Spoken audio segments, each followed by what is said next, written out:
हम सभी कार्य या काम से परिचित हैं। काम काज हम सभी करते हैं। कोई नौकरी करता है, कोई अपना व्यवसाय करता है। इस तरह से सभी कुछ न कुछ काम करते हैं और काम से सभी परिचित हैं।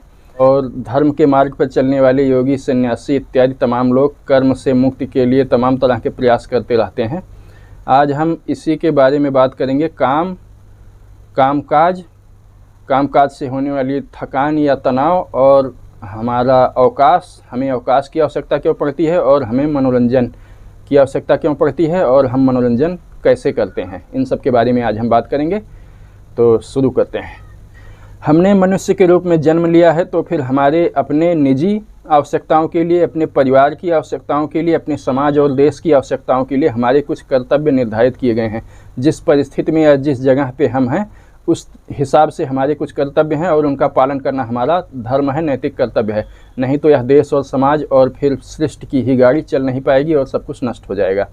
जिस जगह पे है, मान लीजिए कोई पैदा हुआ है और फिर पढ़ लिख करके वह शिक्षक हो जाता है, तो उसका नैतिक कर्तव्य है कि वह शिक्षा का कार्य, शिक्षण का कार्य अच्छे से करे। कोई डॉक्टर हो जाता है तो उसका कर्तव्य है कि वह चिकित्सा का कार्य अच्छे से करे। कोई इंजीनियर है तो वह अच्छे ढंग से पुल बनाए। कोई अध्यापक है तो शिक्षा का कार्य अच्छे से करे। ये कहने का मतलब है जो कोई भी जिस जगह पे समाज में मौजूद है उस जगह पे अपने दायित्वों का निर्वाह अच्छे से करे, इसकी परम आवश्यकता है।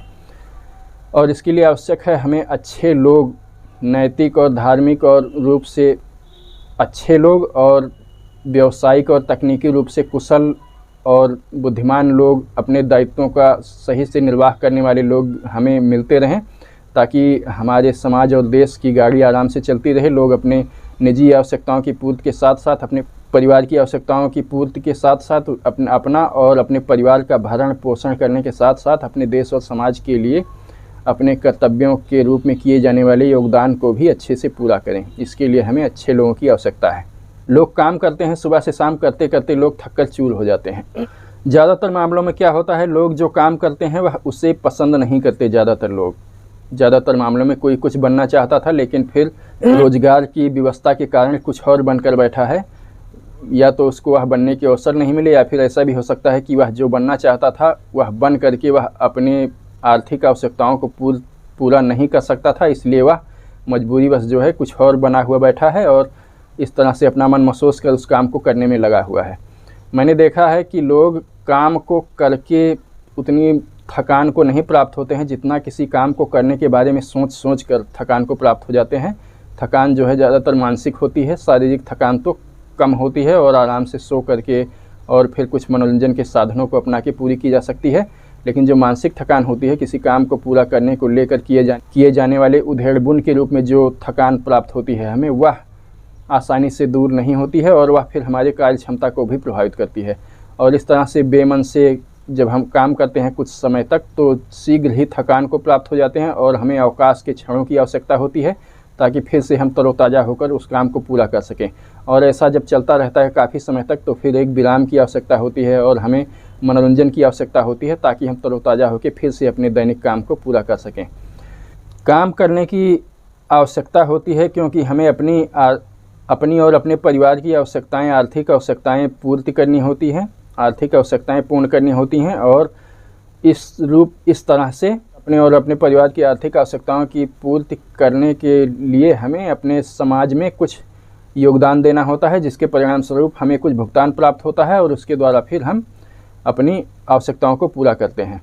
और इस तरह से समाज में सभी लोग अपना अपना योगदान देते हैं और उससे प्राप्त भुगतान से अपनी अपनी आवश्यकताएं पूरी करते हैं। इस तरह से हम जो है समाज में सभी लोगों पर अपनी आवश्यकताओं के लिए समाज में एक दूसरे पर निर्भर हैं। तो इससे हम समझ सकते हैं कि हमें काम करने की आवश्यकता क्यों है। और कुछ लोग जो है कर्म त्याग की बात करते हैं, कर्म त्याग, कर्म से मुक्ति की बात करते हैं। तो कर्म है क्या? दरअसल हम जब तक जीवित हैं तब तक कुछ न कुछ तो करते ही रहेंगे। मान लीजिए हमें जो अपनी स्थिति और जन्म के अनुसार या फिर हमने जो योग्यताएं अर्जित की हैं उसके अनुसार हमारा जो कर्तव्य निर्धारित हुआ है, अगर उससे हम जी चुराते हैं या उसका त्याग कर देते हैं तो क्या करेंगे? क्या उसका त्याग करने के बाद हमें कर्मों से मुक्ति मिल जाएगी? आके बैठेंगे घर पे तब भी काम करेंगे, काम के बारे में सोचेंगे, नहाएंगे धोएंगे, अपनी मिनिमम आवश्यकताएं करेंगे, मतलब कुछ न कुछ तो करते ही रहेंगे। कर्म से मुक्ति संभव नहीं है। अगर हम अपने लिए निर्धारित कर्म का त्याग कर देंगे तो उसका मतलब है हम ऐसे फालतू के निकृष्ट कर्मों में फिर अपना जीवन जाया करेंगे जिनकी कोई भी आवश्यकता नहीं है। हमारे जैसे लोगों को जिनमें पढ़ने की बिल्कुल ही आवश्यकता नहीं है, वैसे कर्म में हम अपने जीवन को खपाएंगे। कर्म से त्याग का केवल यही मतलब है, कर्म का त्याग तो संभव ही नहीं है। तो इसलिए कर्म के त्याग की बात को भूल जाइए और हम ऐसा कुछ सोचते हैं कि क्या करें कि हमारा जो कार्य कौशल है वह कई गुना बढ़ जाए और हमारी उत्पादकता काफ़ी अच्छी हो जाए, ताकि समाज में हमारा योगदान अच्छा हो, समाज हमारा समृद्ध हो और उससे हमें अच्छे ढंग से भुगतान भी अधिक मिले, ताकि हमारा निजी और पारिवारिक जीवन भी अच्छा चलता रहे और हमारे समाज में भी मजबूती आए। तो इसके लिए आवश्यक है कि हम जो काम करते हैं उसको हम प्रेम करें, या जो हम पसंद करते हैं वही करें। दरअसल काम से जब हम थक जाते हैं, जो काम हमारे लिए निर्धारित है उसको करते करते जब हम थक जाते हैं तो क्या करते हैं, हम अवकाश लेते हैं। अवकाश के क्षणों में हम अपने पसंदीदा लोगों के साथ समय बिताते हैं, फालतू की बात करते हैं जिनका कोई महत्व तो नहीं होता है, और इन बातों को करने से हम मनोरंजन प्राप्त करते हैं और मनोरंजन के लिए तमाम तरह के काम करते हैं। दरअसल हम अवकाश के समय में कार्यस्थल से अधिक काम करते हैं। अंतर केवल इतना होता है कि वह काम हमारे मनपसंद का होता है।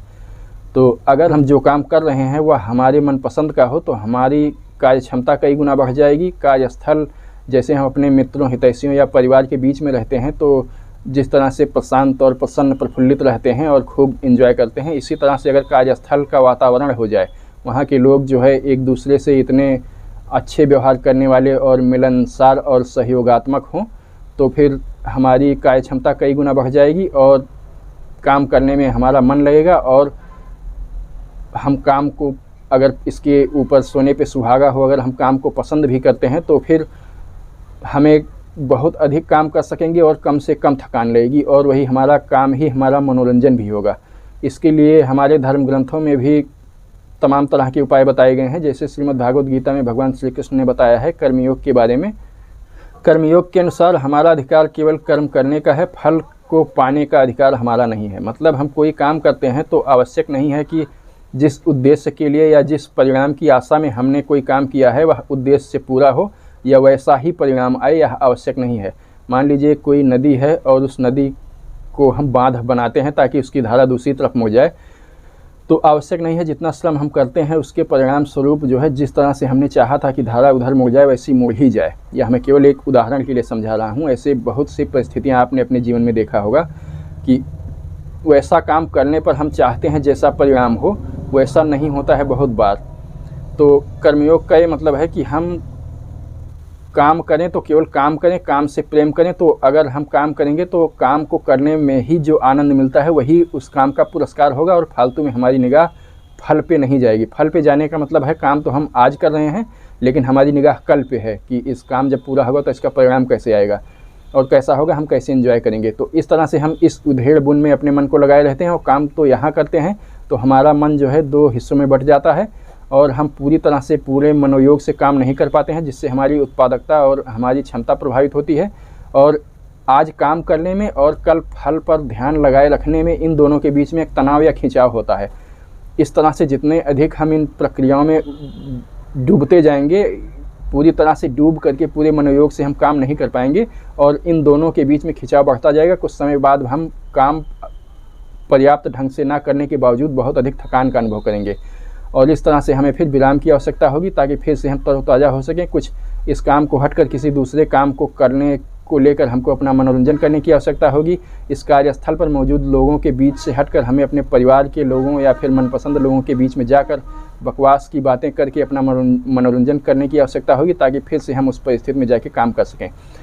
तो हम काम का हमारा जो क्षमता है, हमारी कार्य करने की जो क्षमता है वह जो है कर्म फल पर ध्यान देने से प्रभावित होती है। इसीलिए हमारे धर्म ग्रंथों में कहा गया है कि हमें केवल काम पे ध्यान देना चाहिए, फल की चिंता नहीं करनी चाहिए। दूसरा ये है कि अगर हम फल की चिंता करेंगे, मान लीजिए कोई परीक्षा देते हैं और हमें उम्मीद है कि उससे इतने नंबर से पास होंगे और हमें यह सर्विस मिलेगी, और वैसा नहीं होता है और अगर हम फल के प्रति बहुत अधिक आसक्त होंगे तो ऐसे लोग ही हैं जब मेहनत करने के पश्चात पर्याप्त या वांछित परिणाम नहीं पाते हैं तो फिर आत्महत्या कर लेते हैं या ऐसा कदम उठाते हैं जो लोग, ये वही लोग होते हैं जो लोग कर्म करते हैं लेकिन कर्म से ज़्यादा फल पे ध्यान रखते हैं और वैसा फल ना आने पर आहत महसूस करते हैं और फिर ऐसा कदम उठा लेते हैं। तो इसलिए भी कहा गया है ताकि लोग जो है अगर जिस काम के लिए मेहनत कर रहे हैं अगर वह नहीं होता है तो भी उनको आत्मबल मिले, संबल मिले कि फिर से प्रयास करें और फिर दोबारा प्रयास करने पे वो सफल हो सकते हैं। ऐसा मूर्खतापूर्ण कदम उठाने की कोई आवश्यकता नहीं है। तो इस तरह से हमने देखा काम कार्यस्थल पर काम कैसा होना चाहिए। तो इस तरह से हमने काम या कार्य, काम करने और काम से उत्पन्न होने वाले थकान को दूर करने के लिए हमें अवकाश की आवश्यकता क्यों होती है और हमें मनोरंजन की आवश्यकता क्यों होती है, इसके बारे में हमने आज चर्चा किया। उम्मीद है आपको यह विषय पसंद आया होगा। तो आप कमेंट करके अवश्य बताइएगा। आगे भी हम ऐसे रोचक विषयों को जो हमारे दिन प्रतिदिन के जीवन से जुड़े हुए हैं ऐसे विषयों पर आगे भी हम चर्चा करते रहेंगे। देखने के लिए धन्यवाद।